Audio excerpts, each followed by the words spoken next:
ফ্যাসিবাদ, উগ্রবাদ ও চরমপন্থা প্রতিরোধের আহ্বান। প্রতিহিংসা প্রতিশোধের রাজনীতি চান না তারেক রহমান।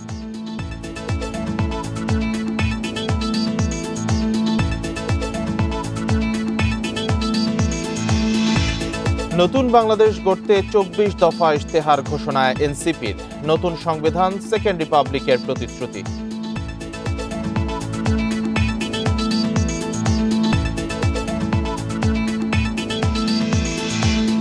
নির্বিচার গুলি চলাতে পারেনি জুলাই যোদ্ধাদের। স্বৈরশাসনের বিরুদ্ধে রাজপথে নেমে আসে সব শ্রেণী পেশার মানুষ।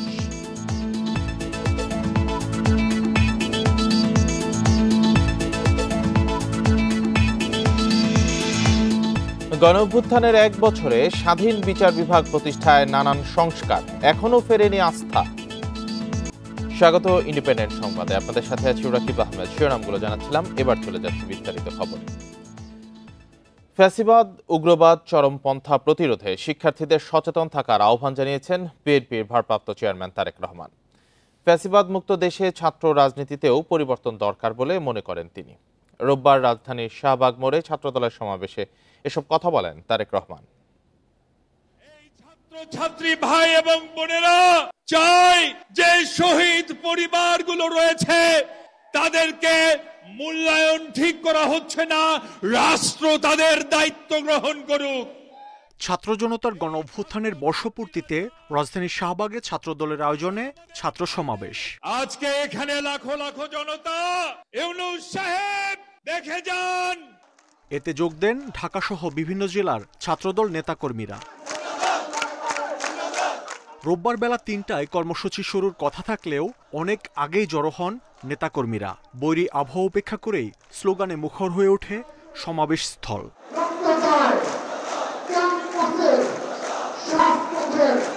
নেতাকর্মীদের ঢল শাহবাগ ছাপিয়ে ছড়িয়ে পড়ে মৎস্য ভবন, কাটাবন, টিএসসি সহ আশপাশের এলাকায়।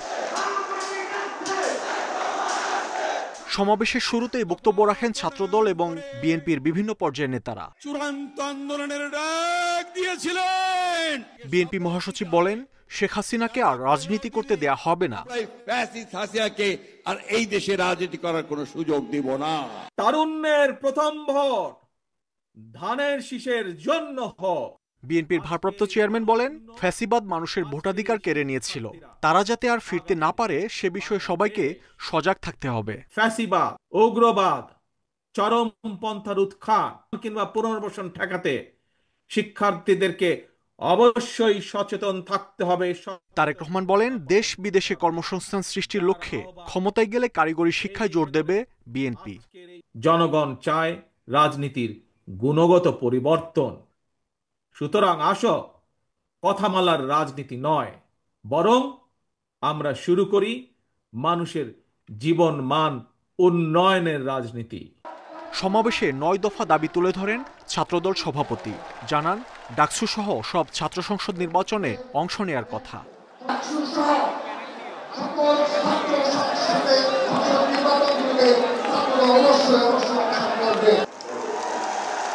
শিক্ষা, ঐক্য, প্রগতির ঝান্ডাবাহী ছাত্র সংগঠন জাতীয়তাবাদী ছাত্রদলের এই সমাবেশেও নেতারা ঘোষণা দিলেন, অতীতের মতো ভবিষ্যতেও দেশ ও মানুষের স্বার্থে যে কোনো আন্দোলনে রাজপথে থাকবে ছাত্রদল।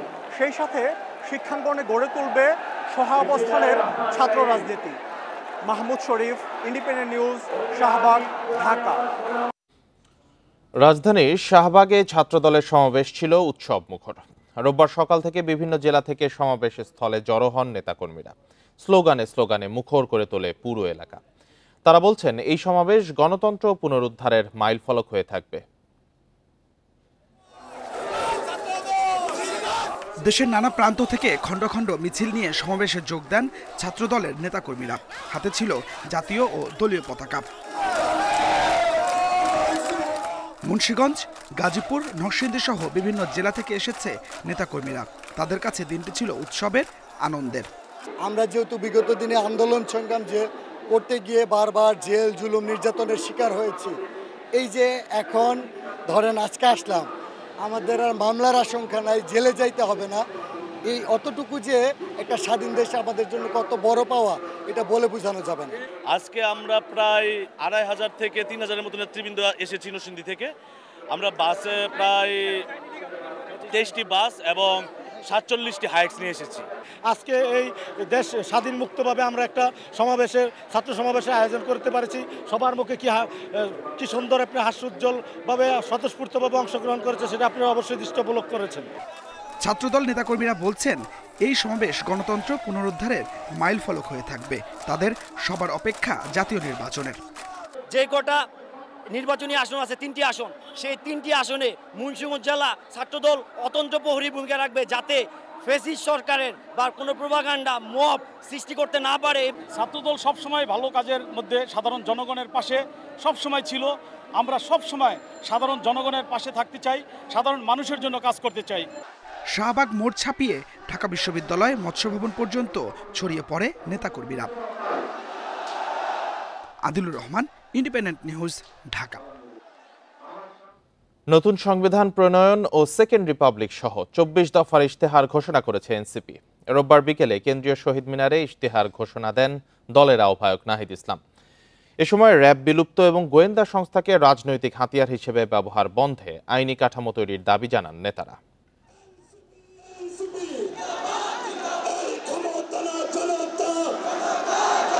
গত বছরের ৩ আগস্ট স্বৈরাচার শেখ হাসিনার পদত্যাগের এক দফা ঘোষণা করে বৈষম্য বিরোধী ছাত্র আন্দোলন।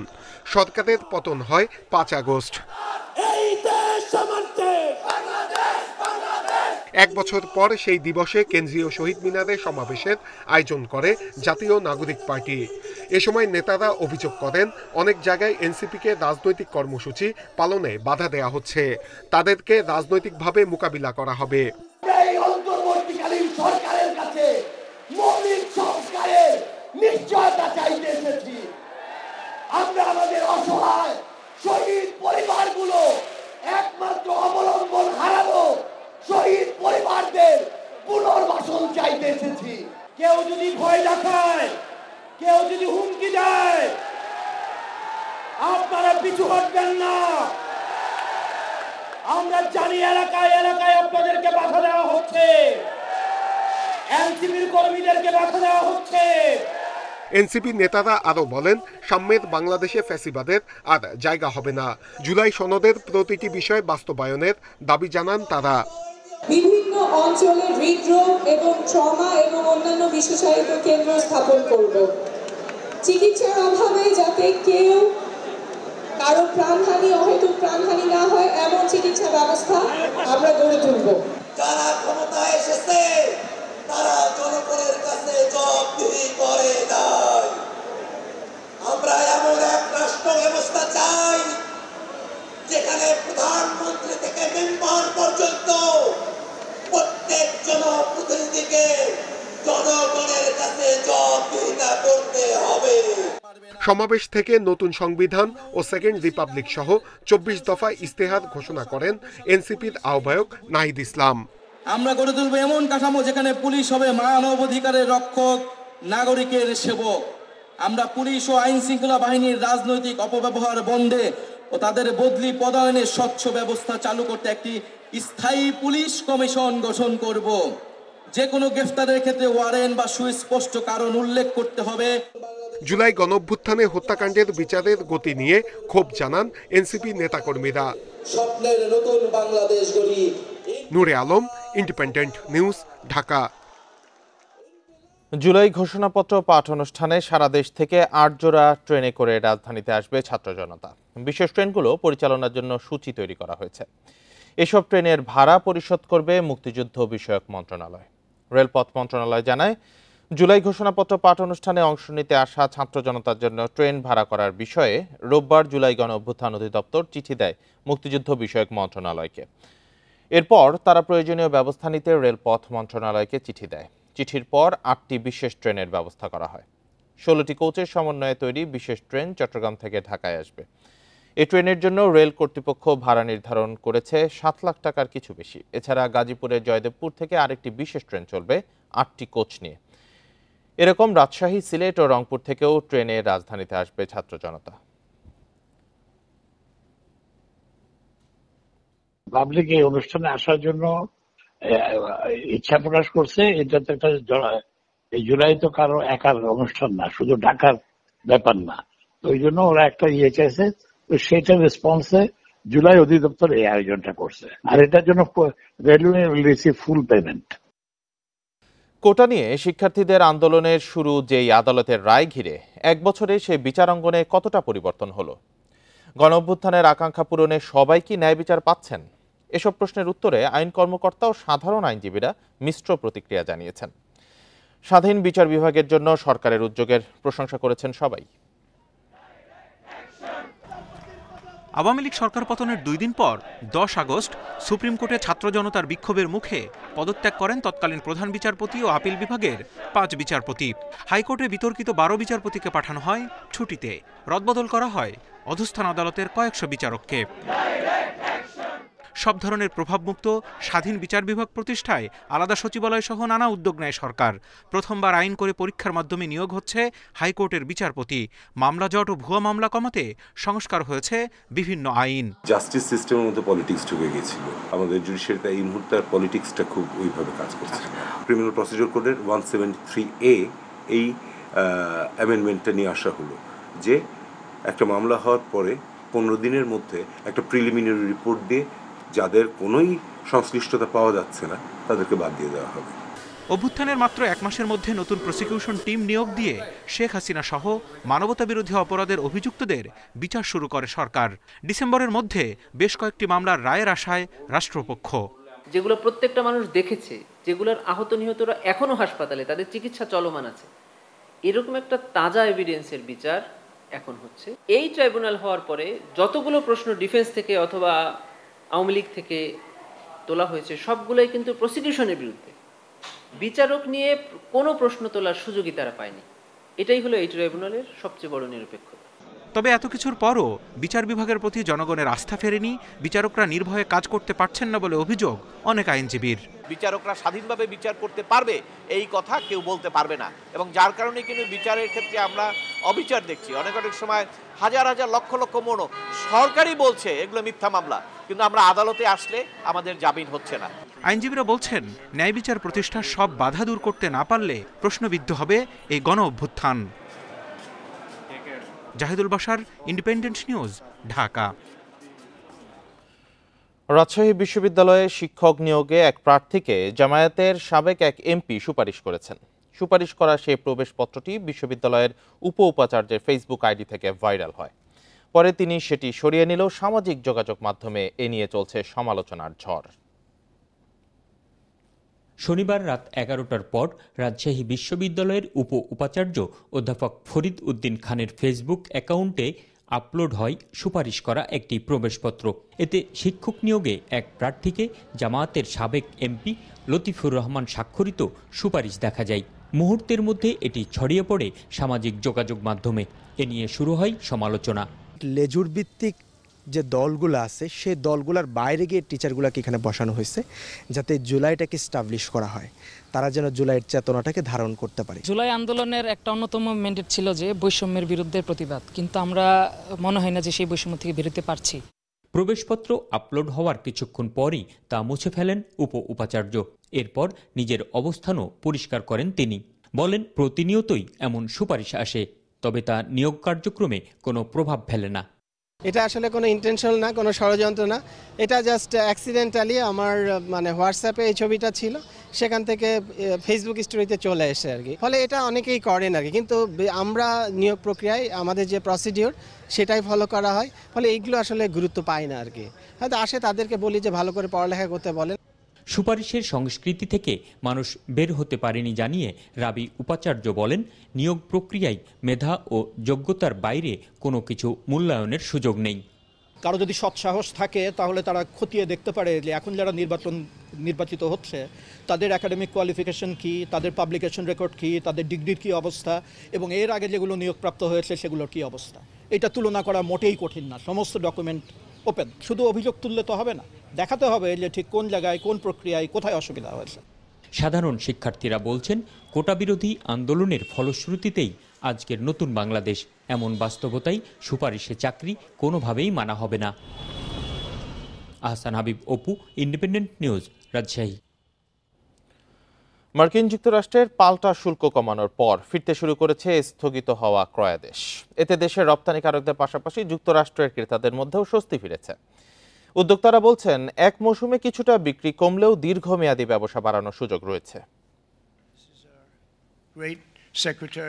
দীর্ঘ আলোচনার পর গত শুক্রবার বাংলাদেশের জন্য 20% পাল্টা শুল্ক নির্ধারণ করে মার্কিন যুক্তরাষ্ট্র। শুল্কের নতুন হার চীন ও ভারতের তুলনায় কম। এতে যুক্তরাষ্ট্রের বাজারে বাংলাদেশের প্রতিযোগিতা সক্ষমতা আরও বেড়েছে বলে মনে করেন সংশ্লিষ্টরা। মার্কিন বাজারে বছরে প্রায় $840 কোটি পণ্য রপ্তানি করে বাংলাদেশ, যার মধ্যে প্রায় $700 কোটি পোশাক পণ্য। পোশাক রপ্তানিকারকরা বলছেন, শুল্কের নতুন হার ঠিক করার পর ক্রয়াদেশ স্থগিত করা ক্রেতারা আবার যোগাযোগ শুরু করেছেন। তাদের আশা কোনো ক্রয়াদেশ বাতিল হবে না, বরং প্রতিযোগী চীন, ভারত থেকে বাংলাদেশে আসার ভালো সম্ভাবনা তৈরি হয়েছে। যেহেতু অন্যান্য দেশের শুল্ক একই পর্যায়ে আছে, তো বাংলাদেশের সাথে যে সম্পর্ক ছিল সেই সম্পর্ক এবং অনেক দিনের আমাদের অভিজ্ঞতা, প্রাইস সবকিছু মিলে অর্ডার চলমান থাকবে বলে আমরা আশা করি। শুল্ক নিয়ে প্রাথমিক স্বস্তি মিললেও টেকসই সুফল পেতে কূটনৈতিক অর্থনীতিতে জোর দেওয়ার পরামর্শ অর্থনীতিবিদদের। পাশাপাশি সক্ষমতা বৃদ্ধি ও পণ্য বৈচিত্র্যকরণের তাগিদ তাদের। ভবিষ্যৎ বাণিজ্য কূটনীতি বলে দিবে আসলে সেই জায়গায় বাংলাদেশ এখন যেভাবে ভূমিকা রাখতে পেরেছে, ভবিষ্যতেও সেই জায়গাটা যদি প্রতিযোগিতার জায়গাটার সক্ষমতার জায়গাটা যদি ধরে রাখতে পারে, তাহলে বাংলাদেশ একটা সার্টেন যে গেইন পাবে। রপ্তানি বাণিজ্যে ভালো করতে উৎপাদনশীলতা বাড়ানোর পাশাপাশি বন্দরে সক্ষমতা বৃদ্ধি, নিরবিচ্ছিন্ন বিদ্যুৎ ও গ্যাস সরবরাহ নিশ্চিত করার আহ্বান বিশেষজ্ঞদের।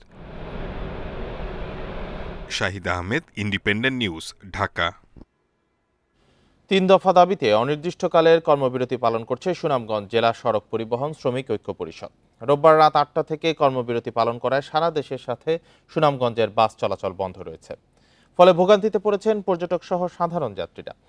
জেলা সড়ক পরিবহন শ্রমিক ঐক্য পরিষদের সাধারণ সম্পাদক নুরুল হক জানান, পরিবহন শ্রমিককে মারধর ও গাড়ি ভাঙচুরের প্রতিবাদ, পরিবহন শ্রমিক দেলোয়ারের মুক্তি এবং শ্রমিক নেতা আনোয়ারের উপর হামলাকারীদের বিচারের দাবিতে অনির্দিষ্টকালের কর্মবিরতির ডাক দিয়েছেন তারা। দাবি না মানলে কর্মবিরতির অব্যাহত রাখার কথা জানান তিনি। এদিকে কর্মবিরতির কারণে রোববার রাতে ঢাকার উদ্দেশ্যে কোনো ধরনের দূরপাল্লার পরিবহন ছেড়ে যায়নি। হঠাৎ কর্মবিরতিতে চরম ভোগান্তিতে পড়েছেন পর্যটক সহ যাত্রীরা। এর আগে রোববার সকালে সুনামগঞ্জ বিজ্ঞান ও প্রযুক্তি বিশ্ববিদ্যালয়ের শিক্ষার্থীরা একজন বাস শ্রমিককে মারধর ও বাস ভাঙচুর করে।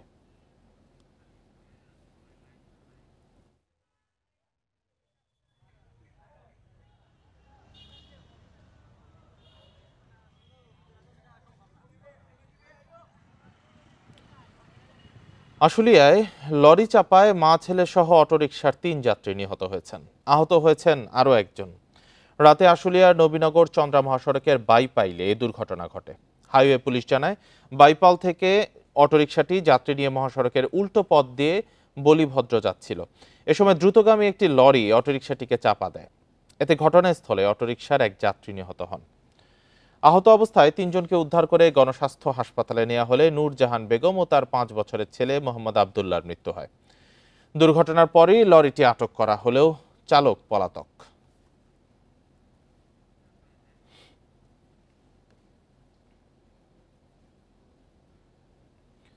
ব্রাহ্মণবাড়িয়ার বিজয়নগরে অটোরিকশার সাথে সংঘর্ষে 2টি মোটরসাইকেলের 4 আরোহী নিহত হয়েছেন। রোববার বিকেলে ঢাকা সিলেট মহাসড়কে দুর্ঘটনা ঘটে। হাইওয়ে পুলিশ জানিয়েছে, রোববার বিকেলে রামপুর এলাকায় ব্রাহ্মণবাড়িয়াগামী মোটরসাইকেলের সাথে মাধবপুরগামী মোটরসাইকেল ও সিএনজি অটোরিকশার সংঘর্ষ হয়। ঘটনাস্থলে 2 মোটরসাইকেলের 4 আরোহী নিহত হন। খবর পেয়ে পুলিশ ঘটনাস্থল থেকে মরদেহ উদ্ধার করে ময়না তদন্তের জন্য সদর হাসপাতালে পাঠায়। তাদের পরিচয় শনাক্তের চেষ্টা চলছে বলে জানিয়েছে পুলিশ। 3 দফা দাবিতে অনির্দিষ্টকালের কর্মবিরতি পালন করছে সুনামগঞ্জ জেলা সড়ক পরিবহন শ্রমিক ঐক্য পরিষদ। এ নিয়ে আরো জানাতে সুনামগঞ্জ থেকে যুক্ত হয়েছেন সহকর্মী জাকির হোসেন। জাকির, কর্মবিরতির কি প্রভাব পড়ছে পরিবহন খাতে? এই সংকট নিরসনে কোনো উদ্যোগ নেওয়া হয়েছে কিনা?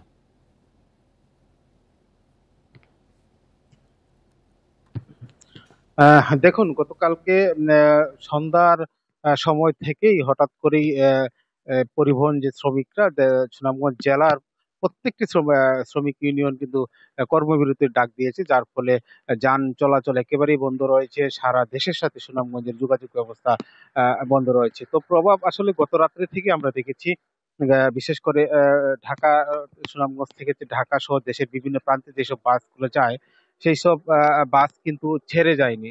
যার ফলে আপনি জানেন এই সময়টাতে কিন্তু সুনামগঞ্জে পর্যটক এসে থাকে।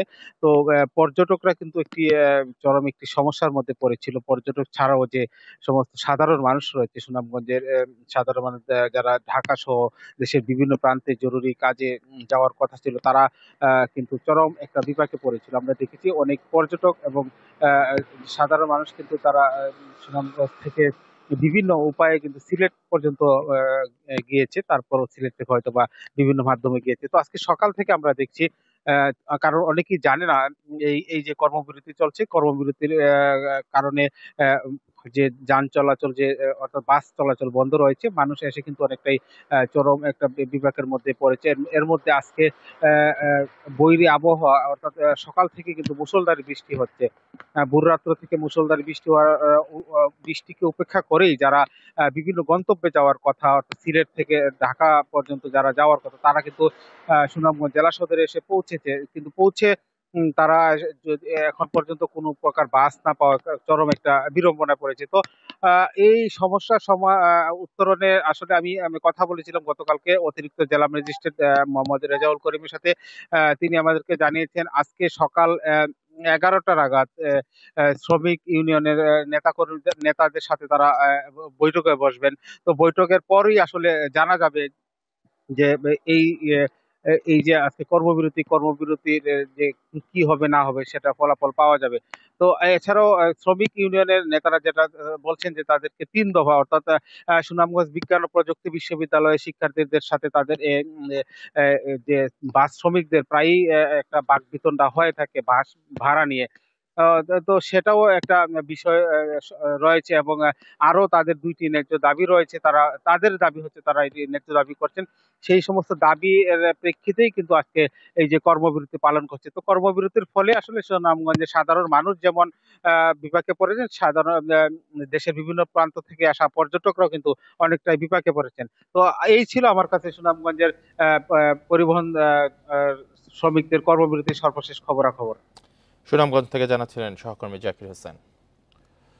নদী, পাহাড় ও বন নিয়ে পার্বত্য চট্টগ্রামের বনাঞ্চল, অথচ এই বনে নেই বন্যপ্রাণী বসবাস উপযোগী গাছ ও পরিবেশ।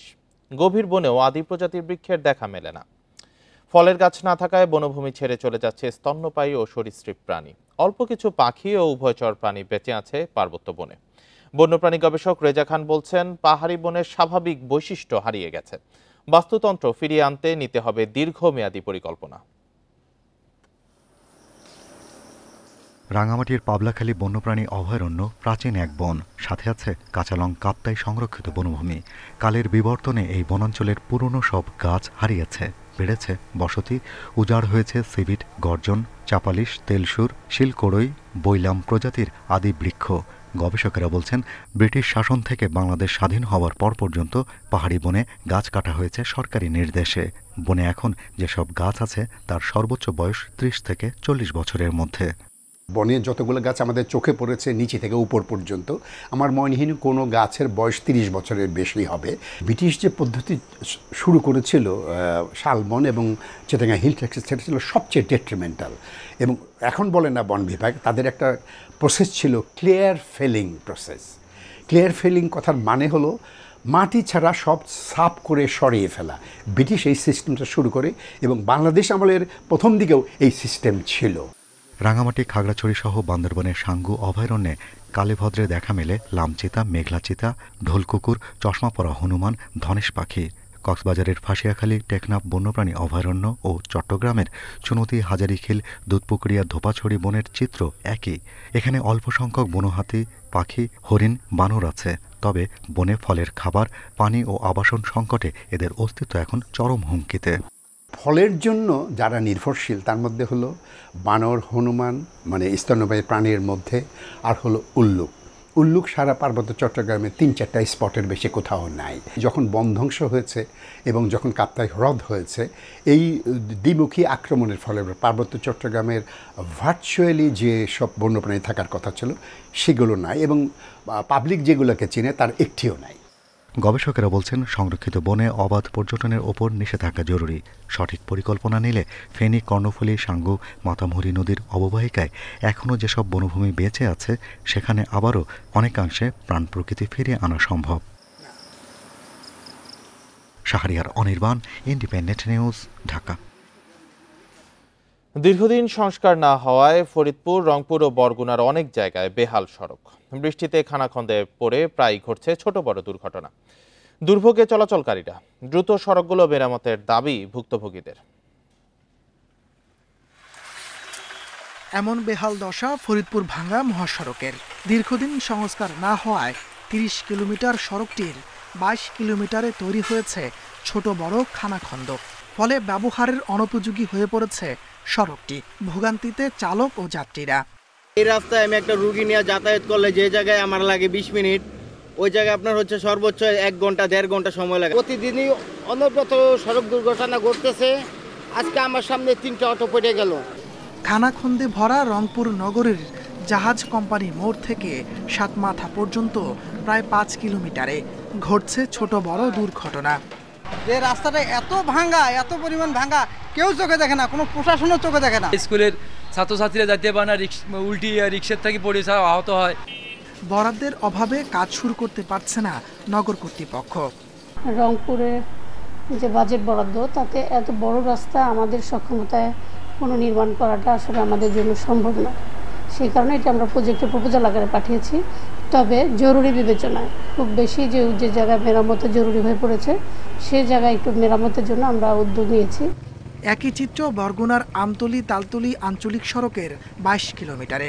বিকল্প সড়ক না থাকায় বেহাল সড়কে বাধ্য হয়ে চলাচল করতে হচ্ছে যাত্রীদের। রাস্তা যখন হয় তখন দেখা যায় একটু সুন্দর, কিন্তু ২ মাস ৬ মাস ১ বছর যেতে না যেতে আবার রাস্তার সেই যে দুর্ভোগ, সেই বেহাল অবস্থা হয়ে যায়। ১০ মিনিটের রাস্তা ৪০ মিনিট লাগে, বুঝলেন, তারপরে গাড়ির ক্ষতি। এদিকে সাতক্ষীরার প্রায় ৫.৫ কিলোমিটার দৈর্ঘ্যের দুটি আঞ্চলিক সড়কে চলমান কার্পেটিংয়ে অনিয়মের অভিযোগ করেছেন স্থানীয়রা। তাপস সরকার, ইন্ডিপেন্ডেন্ট নিউজ। এ বিষয়ে আরো জানাতে রংপুর ও ফরিদপুর থেকে যুক্ত হয়েছেন আমাদের সহকর্মীরা। প্রথমে রংপুর থেকে জানাবেন সহকর্মী নজরুল ইসলাম। নজরুল, বরাদ্দের অভাবে সড়ক মেরামত হচ্ছে না এমনটা তথ্য পাওয়া যাচ্ছে, তো বরাদ্দ পাওয়ার কোনো আশ্বাস মিলেছে কিনা?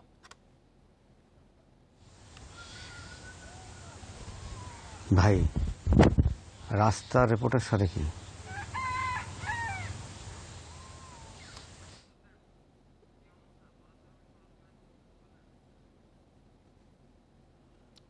নজরুল, আশা করি আপনি আমাকে শুনতে পাচ্ছেন। বরাদ্দের অভাবে সড়ক মেরামত হচ্ছে না এমন তথ্য পাওয়া যাচ্ছে, তো বরাদ্দ পাওয়ার কোনো আশ্বাস মিলেছে কিনা?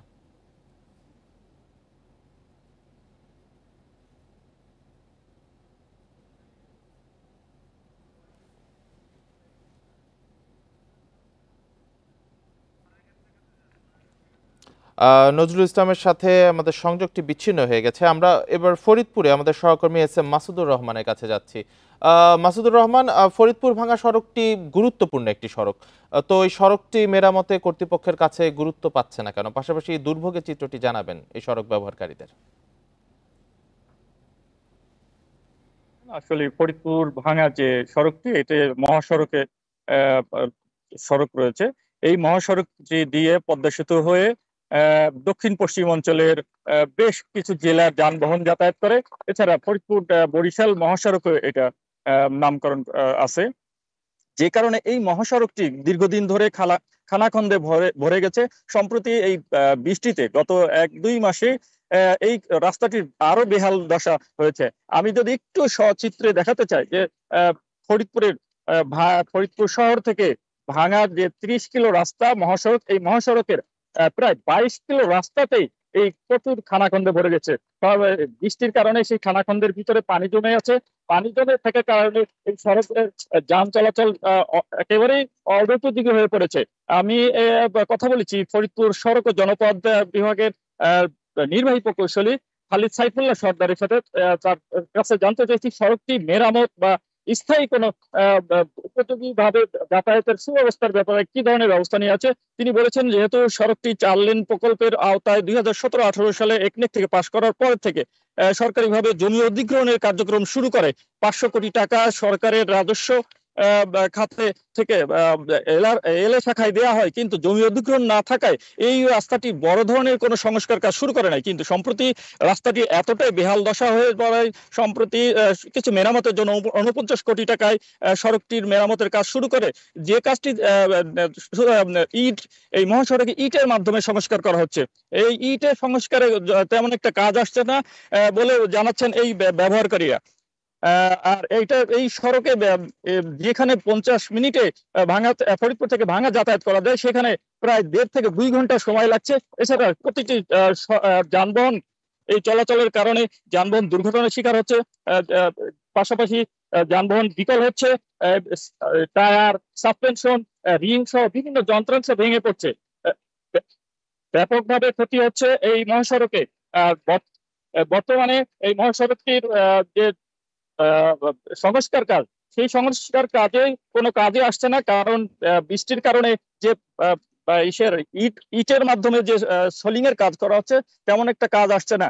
যদি রাস্তা পূর্ণভাবে সংস্কার করতে হয় তাহলে সড়ক বিভাগ বলছেন যে বৃষ্টি চলে যাওয়ার পরে বিটুমিনের কাজ করা সম্ভব, তখন হয়তো রাস্তাটা আরো একটু সংস্কার করলে তখন ব্যবহার উপযোগী হবে। পাশাপাশি যদি 4 লেনের প্রকল্পের কাজ শুরু করে শেষ না হওয়া পর্যন্ত হয়তোবা এই সড়কটি মানুষের এবং যানবাহন চলাচল এই সংকটটা চলবে ঠিক না হওয়া পর্যন্ত। মাসুদুর রহমান আপনি সাথে থাকবেন। আমরা আবারও একটু ফিরে যাচ্ছি নজরুল ইসলামের কাছে। নজরুল, আপনাকে যেটি জানতে চাই যে বরাদ্দের অভাবে সড়ক মেরামত হচ্ছে না, তো সেক্ষেত্রে বরাদ্দ পাওয়ার কোনো আশ্বাস মিলেছে কিনা? আর এই ছিল এখনকার সংবাদ। ইন্ডিপেন্ডেন্ট টেলিভিশনের সব খবর আরো বিস্তারিত জানতে চোখ রাখুন ফেসবুক, ইউটিউব, এক্সে। এতক্ষণ যারা সাথে ছিলেন ধন্যবাদ সবাইকে। আমন্ত্রণ আমাদের পরের আয়োজনে।